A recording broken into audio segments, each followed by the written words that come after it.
My man, Chicago's very own Karceno. What's up, bro? What's good? Been waiting months to do this one, dog. Waiting months in Tampa.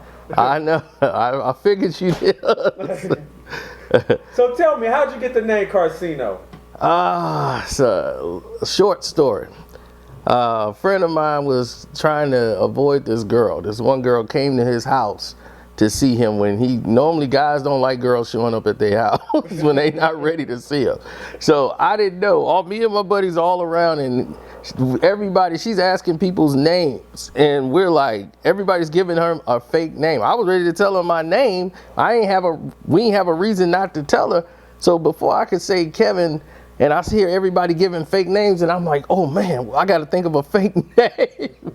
So the only name could pop in my head was my buddy named Marcino. So I was finna say Kevin, and it came out Karceno. And then from that day on, my buddy, Smooth Walker, every time he see me, Karceno, what's up? Karceno. So it just stuck, and it just, next thing you know, it's a name. People on there be, I know Cino from way back when, and that's what people. I don't know no Cino. I'll be like, I didn't go by the name Karceno. But now it's like a household name. People think I was Karceno 30 years ago or something. Yeah, man. So how long that nickname has been with you? Like since high school, college? Nah, this has been I'll say this is about within the last 18 years this happened. This was probably like early 2003, around that time. So Karceno came into born 2003. Then YouTube was 2005, and then there we go. So okay. So how'd you get started with the whole YouTube thing? Actually, I signed up when YouTube first got started. Before they even signed with Google, when they were first out, you can only do 5-minute videos. I had an account, and we were going to. It was Floyd Mayweather versus Zab Judah. Yeah, it was Zab Judah fight, and I had a YouTube account. I never even put the video out. Just had the account. It was called Karceno. That was it, and I never put a video out or anything. And then all of a sudden, we had the fight was over, and everybody was talking about the controversy. Roger came in the ring, and it was like, I think it was like a little bit after that, then the Bolomir fight got made.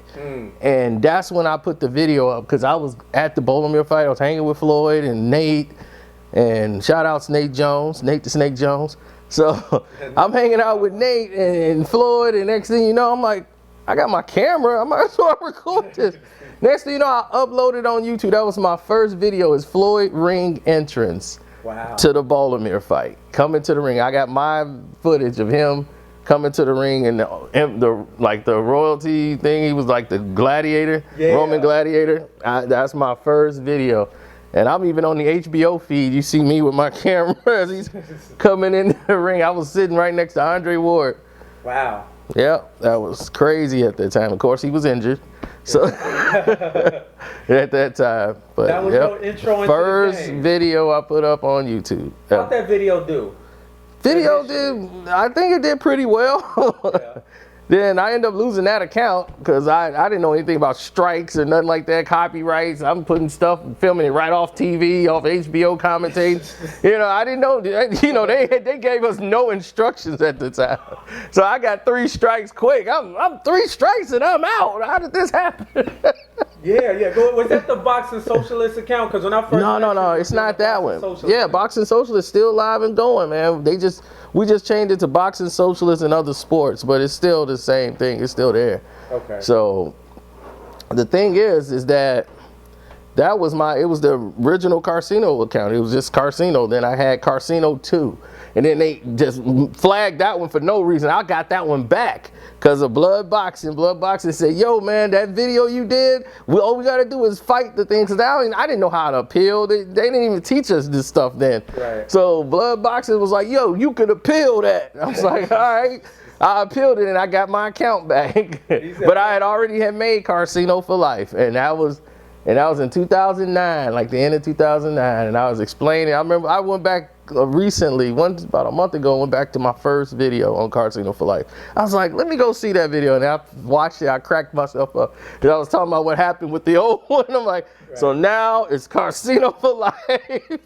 What was the first one on Karceno for Life? The first video is me basically explaining what happened with Karceno 2 account. Because now I'm like, I had like 10,000 subscribers on that one just starting. Now I'm starting all over again. It's like, here we go again.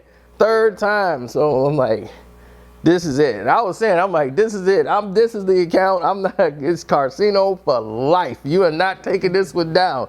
So now I was making sure we was going to not get this one taken down. They've tried. Color inside the lines. Oh, gosh, they still try. Yeah. Do you feel like you get the credit you deserve? Because you dropped some real jewels on there. Like last week I was listening to the one where you was like, athletes, don't come in that bitch mouth because she'll put it on ice inside the champagne thing and then somebody get pregnant you never even met before. You know what I'm talking about? Yeah, I remember that. Yeah. Yeah, that actually happened to an athlete before. That's why. A few, right. Yeah, it's definitely a real thing. You gotta watch it. It's people that pay. They pay money to set this up. You know, it's a business. So they get, next thing you know, a girl get pregnant who you have never slept with before in life, and you like, man, did I sleep with her? Because now she got my baby, and how does she have my baby? Now I'm paying 30, 40 grand a month child support. And then that person who set it up, they get a percent, they get their kickback, and man, these kids, they using them as a business tool, man, yeah, it's high finance. So it's not even, from what it sounds like, it's not even a business anymore. It's an industry. Exactly, it is. You gotta have doctors in on it and special techs that know how to freeze sperm or whatever. Yeah, it's not that hard. You can go to a college lab and do that stuff. Damn, man. Yeah, it's a dirty game out here. And you heard stories of guys specifically getting targeted and that happened? Yes. Specifically, it's been happening since like actually the 90s. The 90s is actually what's happening during the 90s. What's another trap people have to look out for? Because I always thought what Jeff Epstein was charged for was a honey trap. Hey, yeah, come kick it with me on my island. I got some girls. And then he's videotaping these guys with all these youngsters and all this. What's another trap that young black athletes have to look out for, or entertainers? Oh, well, you got to look out for the friend that gets you caught in situations who are really not your friend. What they do is they set you up and take you out to a party and invite girls over, and then they'll put you in a hotel room with the girl, and they'll set all of it up, and then the girl will ask for a certain amount of money. And then if you don't pay it, she starts like, I'm gonna go out and start screaming rape and this and that, or you sexually assaulted me. So the guy's like, hey, don't commit, a fuss or anything. So this scam, and next thing you know, the guy, it's like it gets out of hand, and he'll probably either pay the girl some extra money to be quiet, or if he doesn't, like, hey, look, I don't have that kind of money on me, and I can get it, just don't, or the cops will come, she'll scream, say she was assaulted. Next thing you know, the friend comes back and said, look, man, I'm gonna take care of this for you, but you owe me. Even though he set the whole thing up. Right. You see, and you got to look out for that, and a lot of athletes got caught into this. Some guy lost their job because of this same scam. Wow. One was on NFL Network, when it was on TMZ and everything. So yeah, so everybody's seen it, and they probably know. Watching this video, you'll see in the comment section they'll be saying that person's name. Yeah. It's funny because they got a video of the person in the police station, like he's like going over it on the camera. That he's like, I might lose my job. And I don't want to laugh, but it's funny because it happened. He lost his job. When that reality hit, though, it hit. Yeah, it's terrible. That kind of sounded to me like the Pac setup a little bit. No, because the thing was they weren't out to set him up, and like that wasn't the plan. It just from what we heard, we got to put that out there. It just went in that direction. Just things just happened, and it went a little too far, and And Pac didn't have nothing to do with it. That's the thing. He didn't have anything to do with it, and that chick knew it, and she was in it for the fact that she was rejected, and she thought she was someone special. And you get that too, the scorned woman. You know, when a woman feel like, I'm special, I'm next to him, and then he treats you like, you know, like you're not important to him. Now, you know what? I'm gonna say you attacked me, and you set these guys up to do what they did with me. And it's like, you came in when I met you through them, so you already knew them, you know. So it's a situation that I hope nobody gets involved in. That's why I don't like to be in a group, like with a whole room with a bunch of guys with girls and everybody messing around. I can't do all that. I knew that straight out. Too many traps. I don't want to be in no situation like that. That's why they got camera phones. I'm recording everything. We walked in together, smiling, holding hands. I ain't getting caught in no traps. See, but it sounds to me like that's the point. That's the level it's gotten to now, where you have to have a camera on you 24 hours a day to stay out of a cell. You have to. It's that crazy now. Women, the court systems now, the way they're set up, they're designed to be more favorable to the females, and they are taking advantage of a system that was meant to protect them. Now they're taking advantage of it and using it as meal tickets. So kids are being used. We just saw that with the DeMarcus Cousins situation, you know. It's out of control, and I feel bad for him, because I'm like, I know this guy is taking care of his son. You know, it's like, now what are you going to do? Cost this man his job? Now, how's that going to help you when he was paying you? You cost him his job. Now you can't get that kind of money no more. Now guess what? You got to provide. Yeah. So sometimes I don't think women think things through. She see he's getting married to somebody else. She don't have the ring. You know, and she got the kid, but she don't have the ring. Now she's scorned. Now she don't want the son to go to his father's wedding. It's like petty stuff just to try to pick at him. It's like, women you gotta advance. You know, it's time to, you know, we'll treat you like queens when you start realizing we're kings. Facts. Facts. What do you think about the whole Me Too movement? Well, the Me Too movement is another thing that was meant, and it was designed to help. But now it's being used as a hindrance.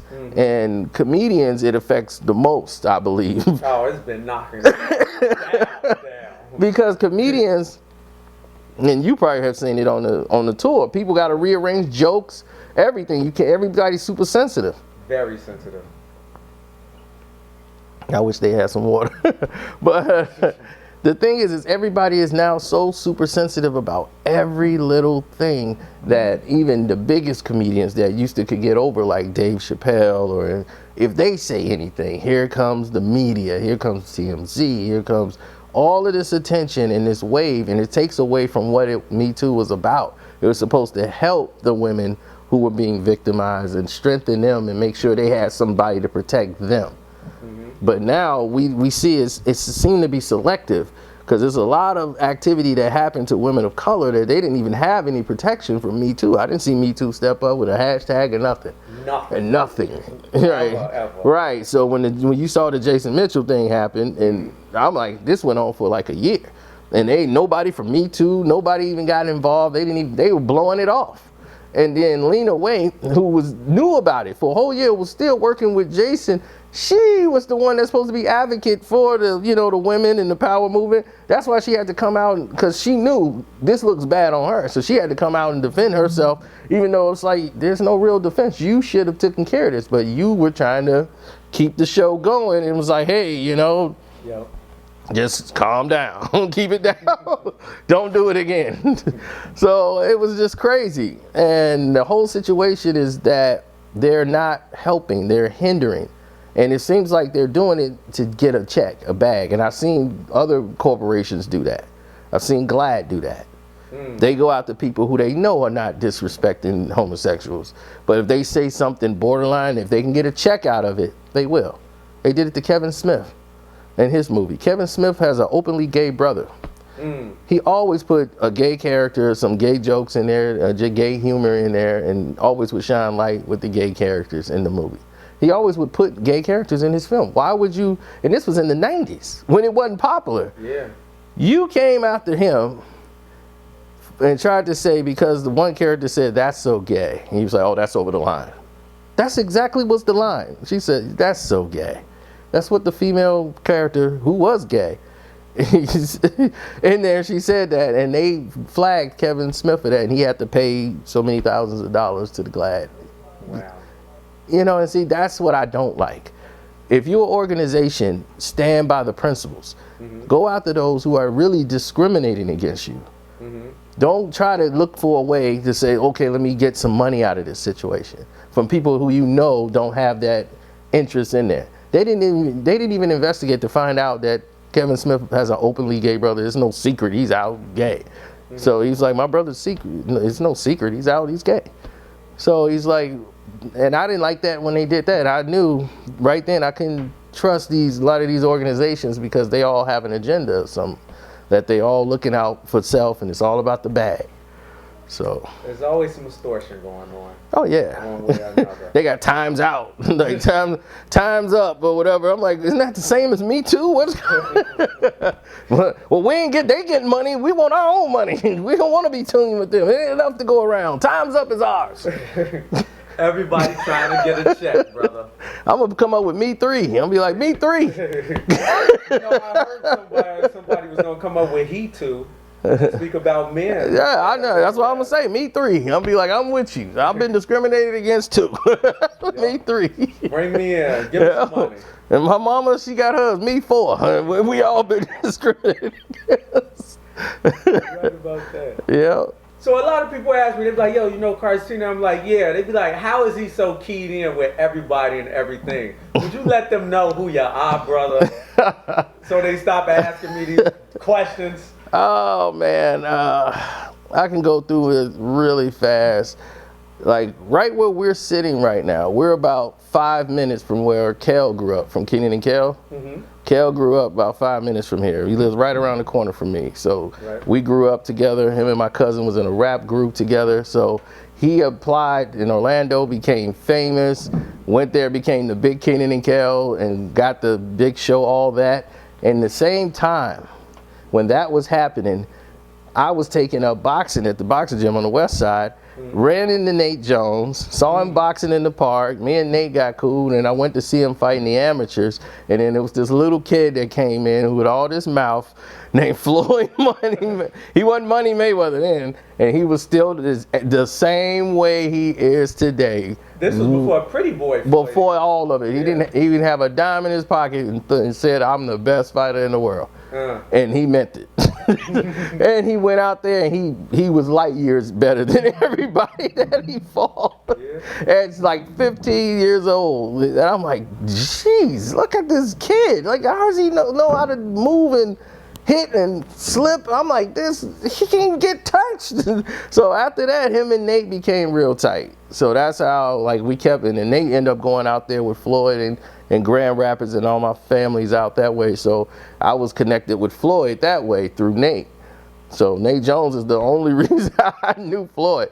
So when that happened, and then the thing with Kenan and Kel blew up with all that, it just got huge. And they came out with their own show.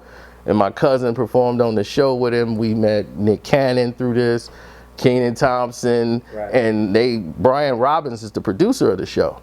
And Brian Robbins was here doing Hardball, that movie with Keanu Reeves and the Cabrini Green Projects, the baseball team. Michael B. Jordan's in that movie. He's a player on that team. So I met Brian Robbins there, and we talked, and this was like in 2000. So all of this is going on. And when this is happening, Nate is fighting for Don King. At the time, he went pro. I'm over here, I'm connecting with him. I've talked to Nick Cannon. We still got a good relationship with Nick, Kel, the whole thing. So now I see all the music artists that always used to come on all that, because Brian Robbins was working with Def Jam. So all the Def Jam artists start coming over and doing acts on the show, all that. Method Man, all of them, Keith Murray, all of them, they all start coming over. So I got a chance to fraternize, meet with the managers, meet with a lot of people. Synergy. Wasn't even trying to. We were just hanging out and here, my buddy here at Tony Sports. That's when Tony Sports was huge, and Mr. Wax, Dr. Wax over here with the record stores. Right? Yeah, Coops Underground, and all the musician artists used to come here.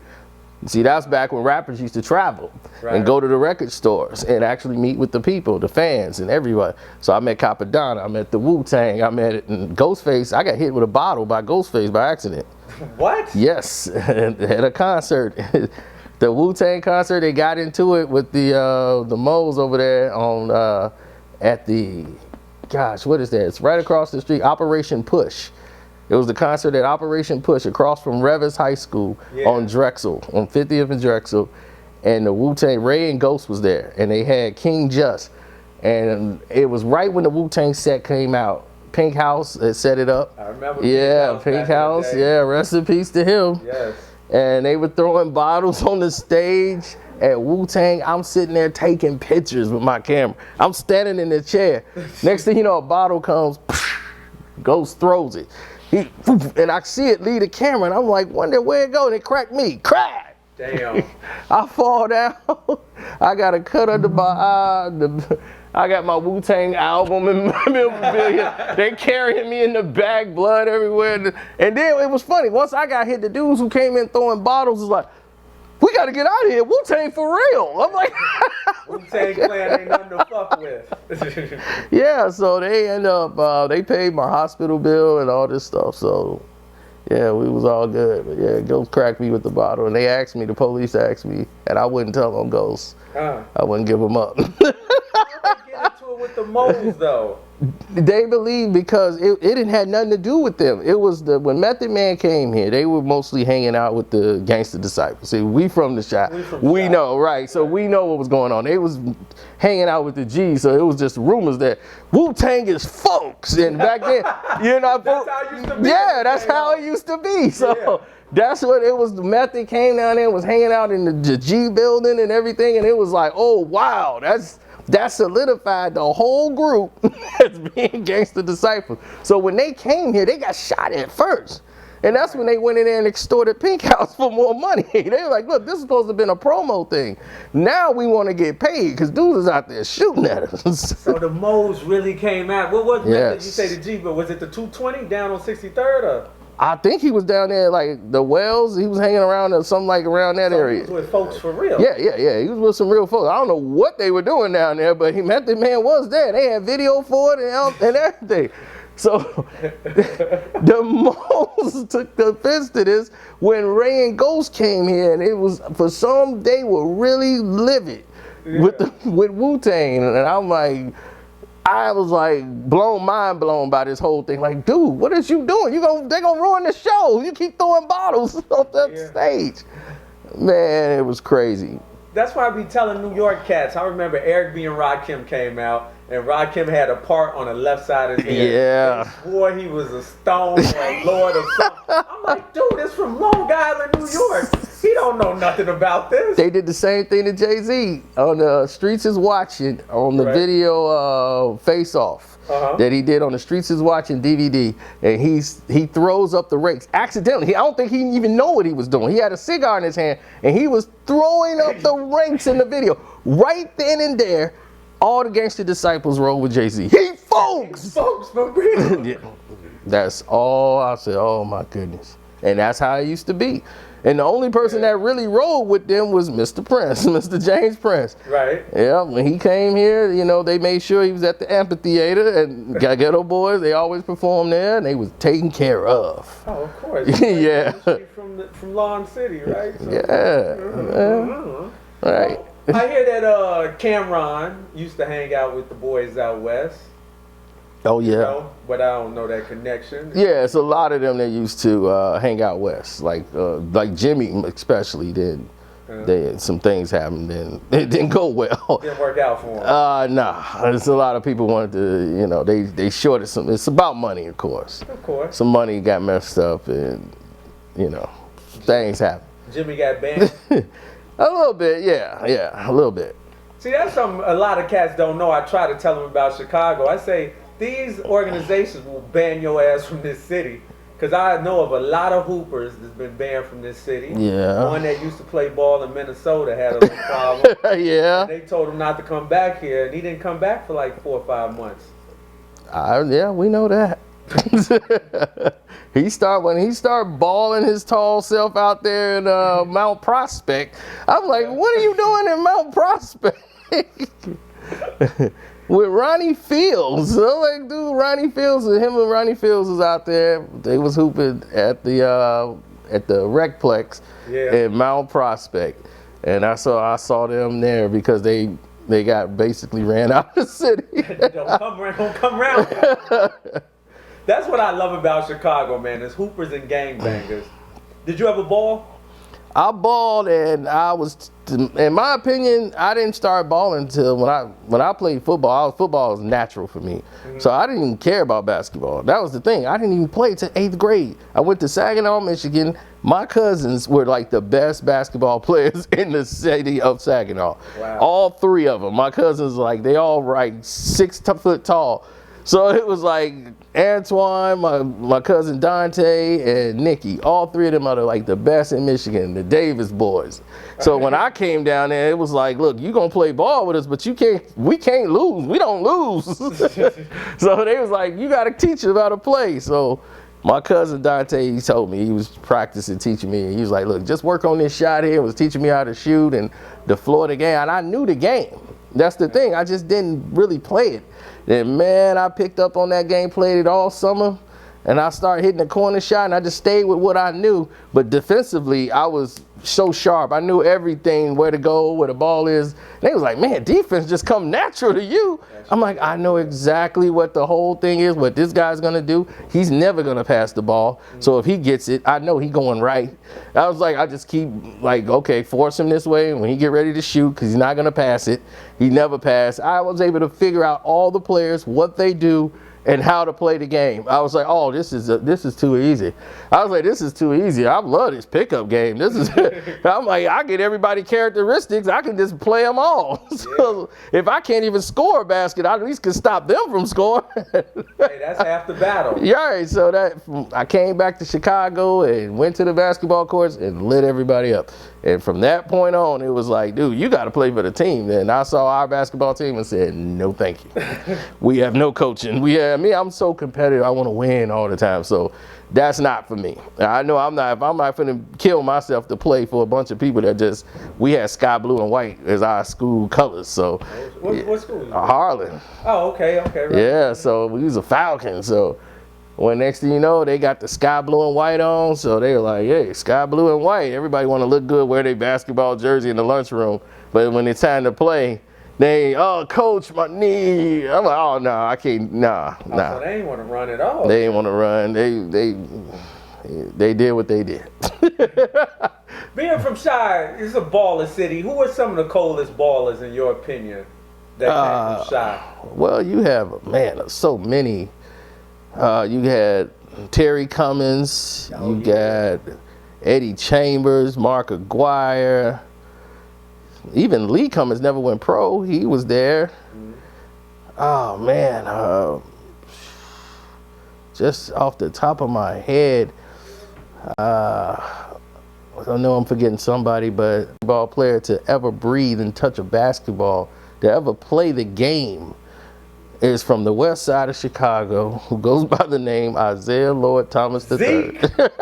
Zeke. The greatest basketball player to ever live is right there. Better than Jordan, better than Bird, better than Kareem, better than anybody you can name. Nobody was better than Zeke. The greatest player ever. Won at every level. You remember when Jordan and him had that little beef and he got him kicked off the Olympics? Oh, yeah. That was kind of foul. Of course, and that was the first time people saw Michael Jordan for what he really was.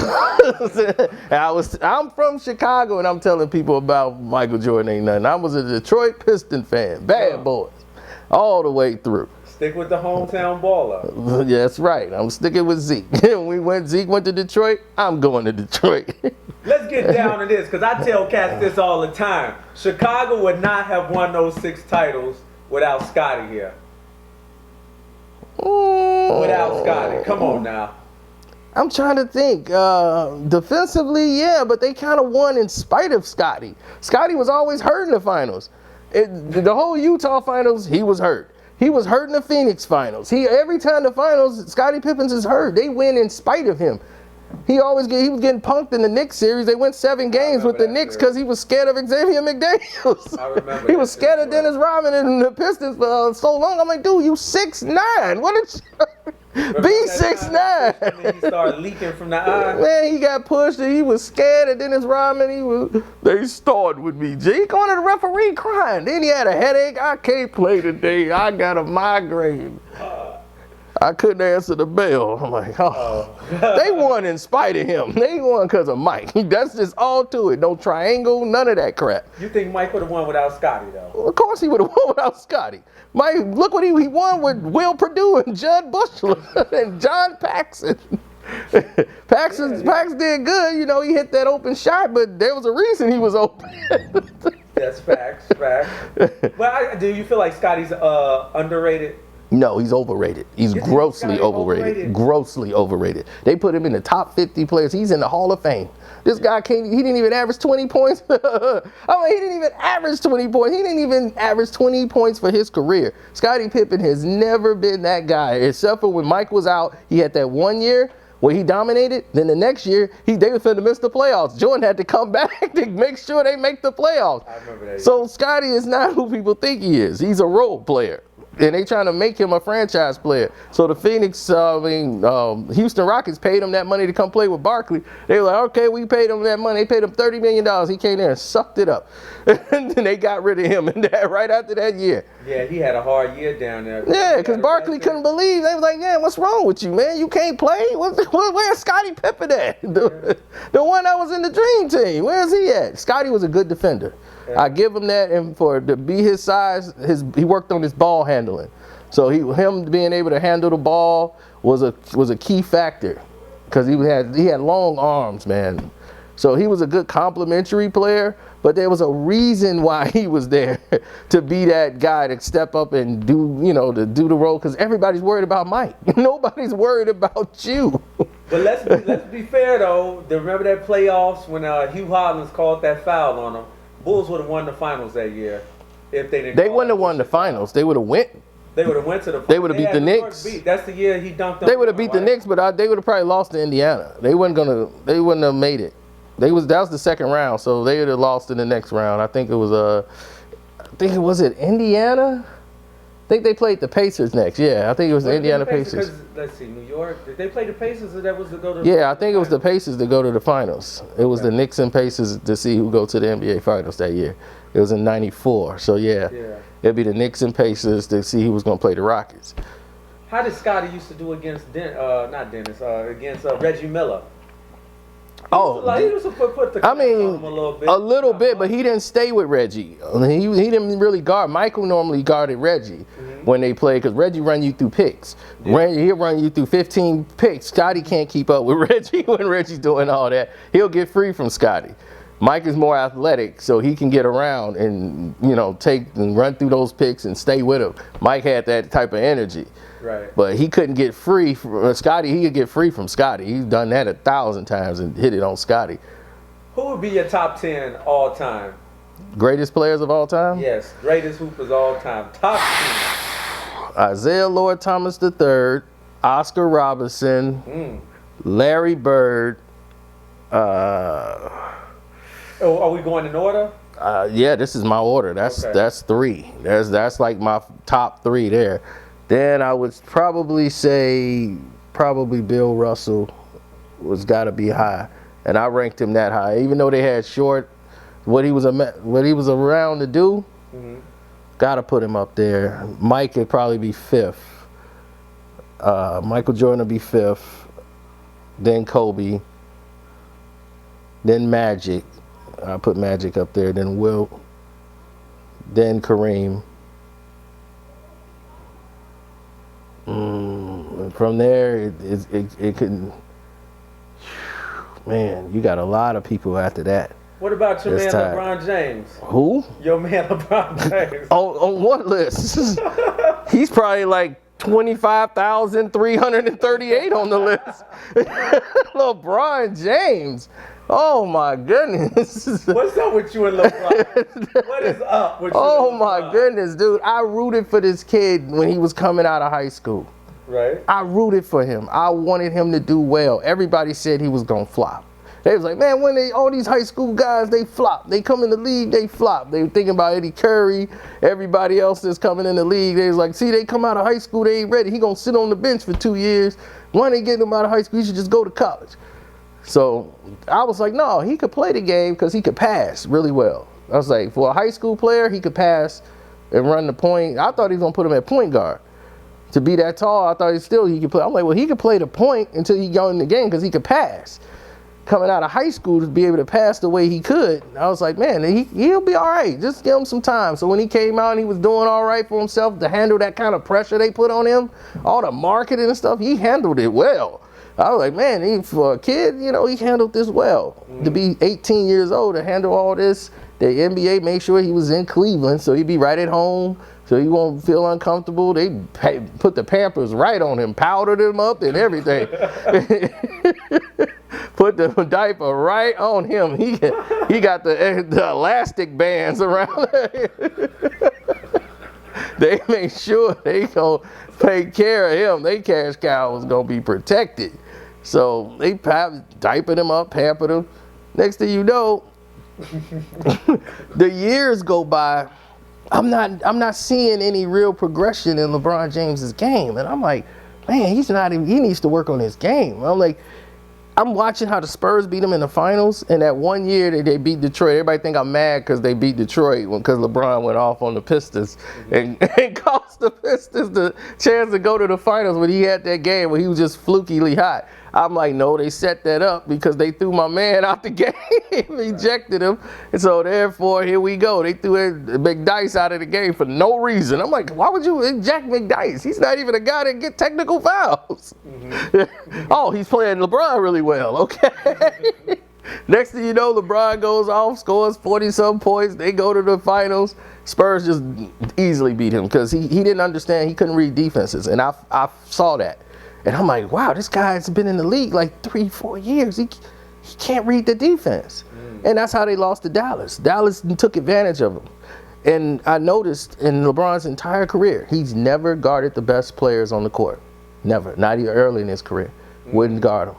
He would always guard the weakest player in the league. When they played in the finals against Dallas, he's guarding Jason Kidd, who's 40.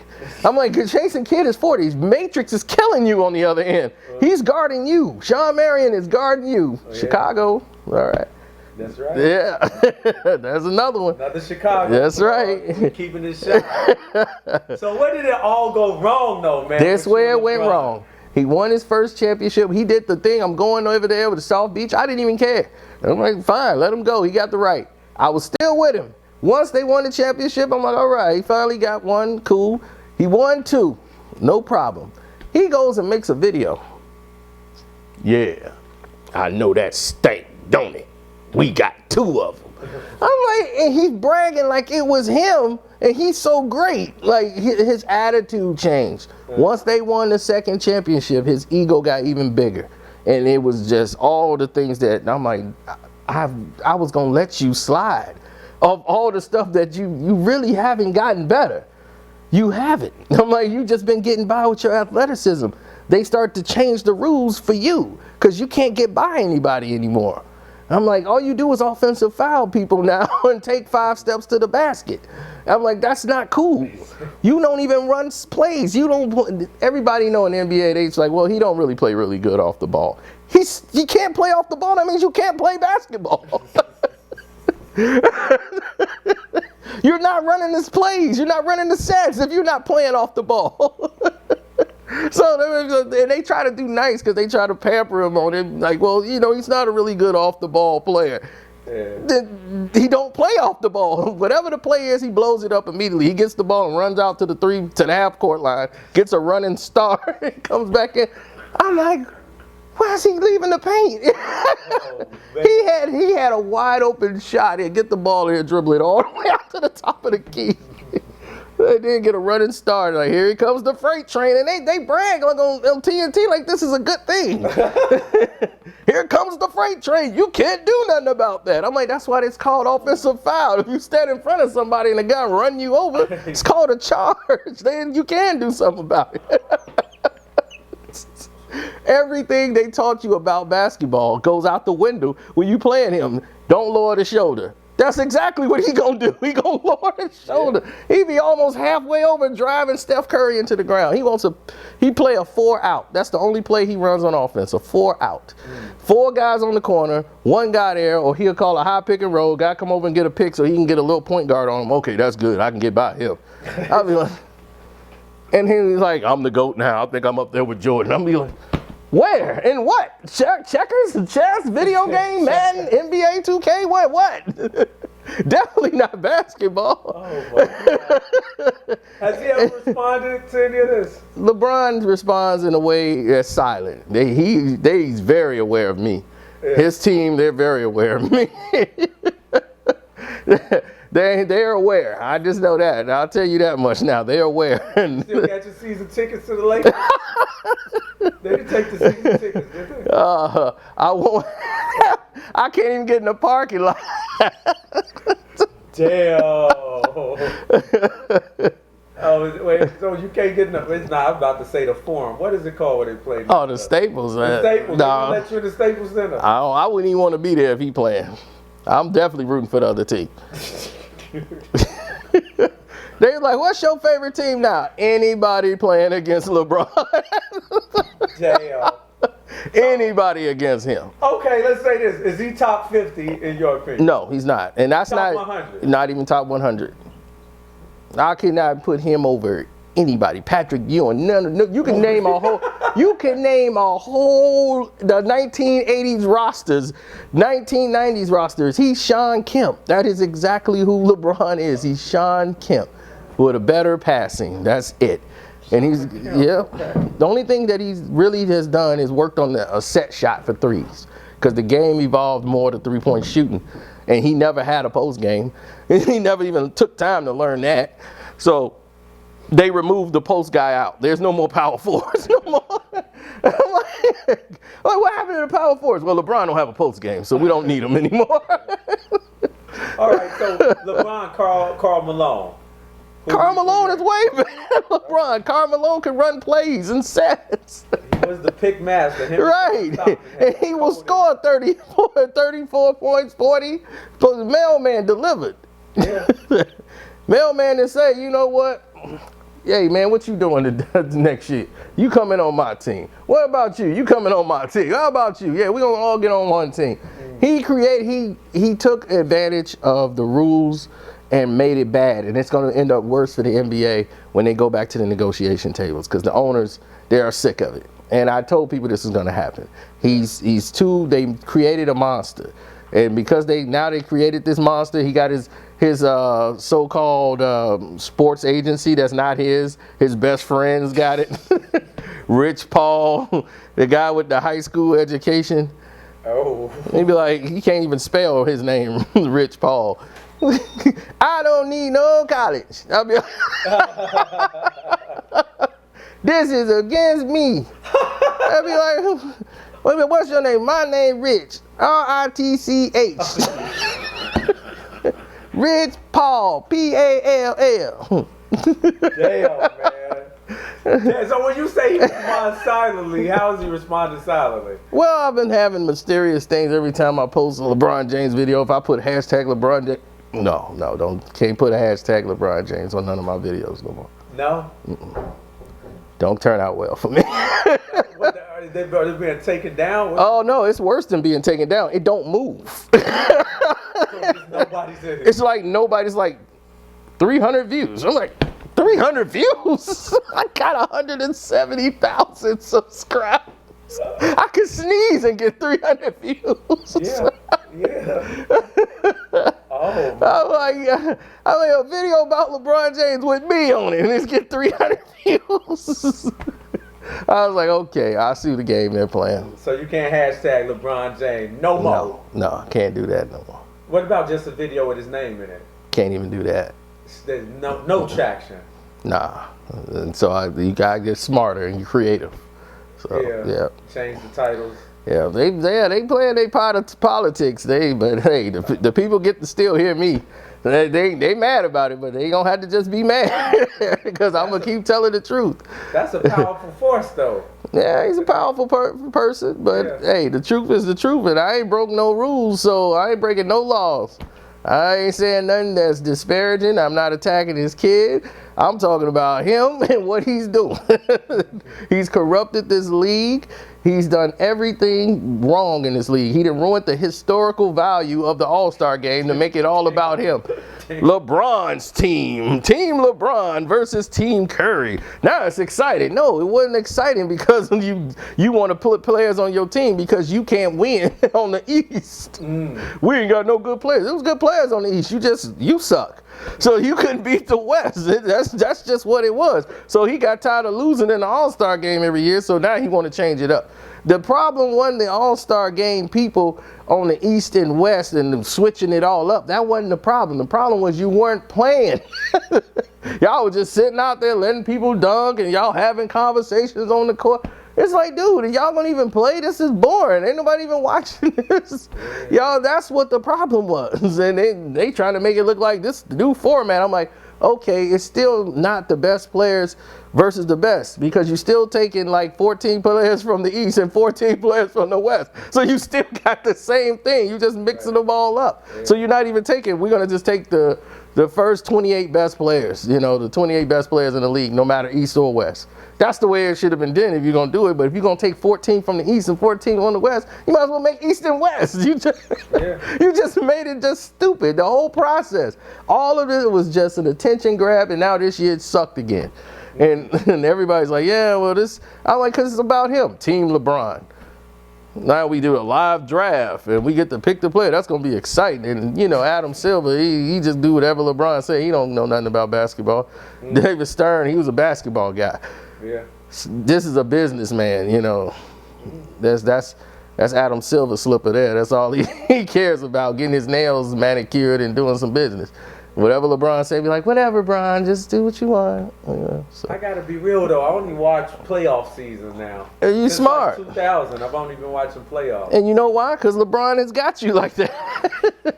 He's ruined the league. So because he has corrupted it, look at it. Everywhere he goes, he's caused confusion. And it's nothing but chaos everywhere he goes. So this ain't me. It's definitely him. He just backs up everything I say about him. I'm like, watch, players get better with him? No, they don't. I'm like, Kevin Love has never had a mental breakdown in his life until he played with LeBron. He had the coach in the hospital. Ty Lue almost had a heart attack. I'm like, you won a championship. You got the general manager that's like, I won a championship with LeBron. That was the worst time of my life. I'm like, what? I'm like, that's the general manager talking. Don't nobody like this guy. And I'm like, look, nobody likes him. That's not me. That's them. I didn't tell them to go out there and do these interviews. So it's safe to say you do not own a LeBron James jersey. Oh no. If I do, it'd be just to beat it up with a stick. Any Jordan jerseys? No Jordan. Isaiah Thomas. Pippen? Oh gosh, I wouldn't even use that to wipe my car down with. I didn't even know they made them still. They still make a Scottie Pippen jersey? I can't believe he got a statue. I'm like, what do they do that for? That's the Bulls. That's what they do. God damn, no pun, no holds barred right here with Karceno. Absolutely. Tell us how you really feel. All the way. So let's talk some boxing. What do you think about, let's say, the Charlos? Oh, God. The Charlo twins, man, they were great kids coming up that Sean Craddock knows. He's the co-owner of Boxing Socialist with me. We both own it together. And they're from Houston, and he's from Houston. So he used to see these guys in the gym all the time. And Sean used to box as an amateur. He boxed in the Army. So when these guys were fighting, you know, and coming up as kids, they had a coach out there, Coach Knight. He used to be with them a lot and see these kids. And he used to get them money for candy and stuff like that. He was like, Coach Knight, you got any money for candy? He was like, oh yeah, sure, kids. Then they got with Ronnie Shields, and then they started, you know, being showcased on our platform, because Sean would go to the Plex gym, meet with Ronnie Shields and record them and put videos out on them and put them on the website and put them on the showcase, like on the big one. We had a big video on the front and put the Charlos out there. So he has all this footage. He went out, hung out with them, was friends with the uncle, and next thing you know, an article was written by me.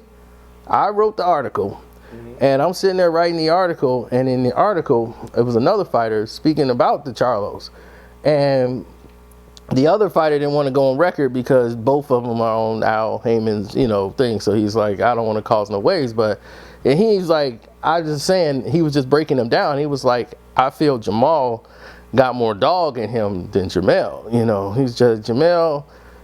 I don't know if it gets too hot, you know, I don't see him having that dog, you know, to bring it out in him. But he's like, Jamal got a lot of dog in him, you know. And that's all he said. All he said about the Charlos. And all of a sudden, they read the title. It was like anonymous. It was like a fighter gives his opinion on the Charlos or whatever. And one of their friends read it and said, Boxing Socialist is dissing you. Told it to them. So they call Sean and they go off on him. And they like, we want to know who that fighter is, because we don't want him in the gym and we got to spar and we doing all this. Like, we don't want to be around this guy at all. So they was like, he's not somebody that's really in your gym. Like, he was like probably there one time and that was like it. And next thing you know, they want to know. And then Sean's calling me like, dude, can I tell him? Like, they just want to know. I'm like, you know what? Tell him. Tell him, it don't matter. It's not going in the article, so go ahead and tell him. So he told him, he was like, what? Okay, cool. Now you cut off. We don't take all our stuff down. You are no longer in business with the Charlos. We were like we didn't get any traffic or hits off the Charlos whatsoever. I swear to God, we got it. I'm like, they talked as if like they were Floyd. Like Floyd, they were just like, take my videos down. I'm like, if you're not Manny Pacquiao, you're not Floyd, you're not Adrian Broner, you wasn't getting that many hits on our page. They hits was like maybe 35. So the way they was talking to him, and I was like, you know what? Sean was like, man, I can't believe this is happening. They tell him I'm barred from Plex. I can't come up there no more. I'm like, Sean, let me talk to him. I'm gonna call him. Sean gave me the numbers. I called Jamal, because I said, who's making the fuss? He's like, it's really Jamal. So I said, well, I want to talk to Jamal. Jamal had a title fight coming up. So he's like, his first title fight, you know. So Jamal he gets on the phone, and then he was, oh man, I already talked to him. I'm like, well, you talking to me? I'm the one that wrote it. So you got a problem with me? Did you even read it? No, you didn't even read it. And I was like, I took it down because of all the controversy, but I should have kept it up just so you could read it, because we actually defended them from the statement that was made and showed proof that he did have a lot of heart, Jamel and everything else. We like, why would we dump on the Charlos? We had no reason to. So it was like, dude, we were cool with you, so why would we turn on you? It's like, it's not gonna do anything for us to turn on y'all. So I'm trying to explain that to him, and his attitude was just so, you know, just like he was. See, now everybody know. Back then, this happened like many years ago. We're talking like 2013, around that time, 2013, 2014, this happened. So nobody knew them like that then. We knew how their behavior was and how their attitude was, mainly because of this situation. And then his attitude with me, and I'm from Chicago, you know, I just only so much of this I'm gonna be able to take. So then when I start talking to Jamal, like, okay, all right, what you want to do about it? Like, okay, it's done. Like, the thing is taken down. I already told him. I talked to Sean, because he knows Sean's a nice guy. Right. You know, Sean's a preacher at church. He's a nice guy. You will never hear a bad word from Sean, probably ever. You know, and the thing is, they feel like, oh yeah, Sean, you know, I could talk to Sean and be intimidating him. He's just gonna back down. when they had somebody stand back up to him, they ain't want nothing like that. He ain't want to talk no more. He was just like, lose my number, man. Just lose my number. He ain't want that conversation to go no more. He knew right then and there. And I'm like, I have no reason to ever talk to you again. So I hung up and I called Jamel. And Jamel was like, man, my brother, it's not me. Once I explained it to him, he's more reasonable. And he was like, I'm just doing it because my brother reacts this way whenever, because it's been like a known thing, and it's like a pet peeve to them that he's looked at as the tough one, and Mel is looked at as soft. And he's like, that has been going around for a long time since they've been like younger and stuff, and he hates that, Jamal, so he defends his brother. And I get that. And I'm like, see, Jamel, he speaks sensibly, so we and him didn't have a problem at all. We got it cleared up. It was no problems. He's like, man, we're all good here. There's no problems, nothing. We're good. I'm like, all right, cool. It was all good. Next thing you know, Sean was like, yeah, I was up there and it was still kind of weird. And he was like, and Jamee's like, Mel did come over, and speak to me and stuff. But when Jamal was around, he wouldn't talk. So I was like, yeah. Then we heard things that they were saying. Like, Jamel is the type that he talks behind your back. Like, he'll be in your face and be, oh man, we're so good and love, and he'll go behind your back. Don't let anybody care about them, no way. They ain't nobody. That's how he is, and we found that out about him. That's how he moves. And he came up, hugged Sean, everything. Right. Then as soon as they gone, then he back with his brother, and I'm like, man, screw that, man. I'm like, oh, that's fake. I'm like, I'd rather you be over there with your brother. Just stay over there with your brother. Don't come play nice with us to be cool, then go run back and support that. No, sorry. Just stay over there. Don't come back. So over the years, you start to see them. Now, they work really hard. Now, I can never take that away from them. They are great, talented fighters with athleticism, but they don't know every damn thing about boxing. And it is very evident that a boxer can beat them, and PBC knows. So they know how to keep putting them in with the right type of fights. I've seen Jamal get exposed by a guy who didn't fight for 3 years, just 2 fights ago. This guy been out for 3 years, this Russian guy, and he basically almost beat him that night. So they know what they got with them. They're just trying to, hopefully they don't ruin everything before they get up there. And I knew that Jamel was going to lose his fight. The fight he lost. And I saw the fight, I'm like, you lost. You got outboxed. Against Harrison. Yeah. Because he can't fight someone who knows how to box and go backwards and use the jab and use angles. They use athleticism and power, and it's like they fight with a ball fist. And you got to start thinking, like they just totally aggression. It's like, that's what Harrison Tony talked to me. He's like, man, these dudes like the first day guys that come in the gym at the Crunk. So we've seen this so many times. I've seen their style. It's so easy. He's like, it's really easy to fight them. He's like, I know I can do even better in the rematch. He wasn't scared at all. He really got injured. He's like, I'm not going to go in the fight with an injury. And he really means that. And I know he can, because I know he can box. His jab is really educated. And he throws it in different speeds, different angles. And he could win that whole fight with a jab. Because, they looking to take somebody's head off with one punch. How do you think the fight would have looked against Charlo and Hurd if that would have happened at 154? At 154, they would have had the opportunities early in the fight. Mm-hmm. But I don't know how it would have went as far as the duration of the fight. Hurd is a big guy, and he uses his size a lot. But they're big too, and they can hit just as hard. But in the first couple of rounds, it'd be dangerous for Hurd. And those are the dangerous rounds for him, because he's someone else just, not really skilled. Like a basketball player that came into boxing, and he's not that skilled, and there's a lot of things he don't know, and fighting a J-Rock is dangerous. Every fight he's been in, the guys basically was winning on the scorecard. They just couldn't get to the final scorecard. I mean, Laura was beating him, everybody was beating him. Tony Harrison was beating him, and everybody was beating this guy. He'll normally stop him late in the fight because his attrition. He just keeps coming, putting the pressure on him. But eventually you're going to run into that guy who's crafty enough to beat you, and that style fits their style. And a Philly style, all J-Rock needed was to have a conditioning coach to get him in shape for what he was going to have to go through in that fight.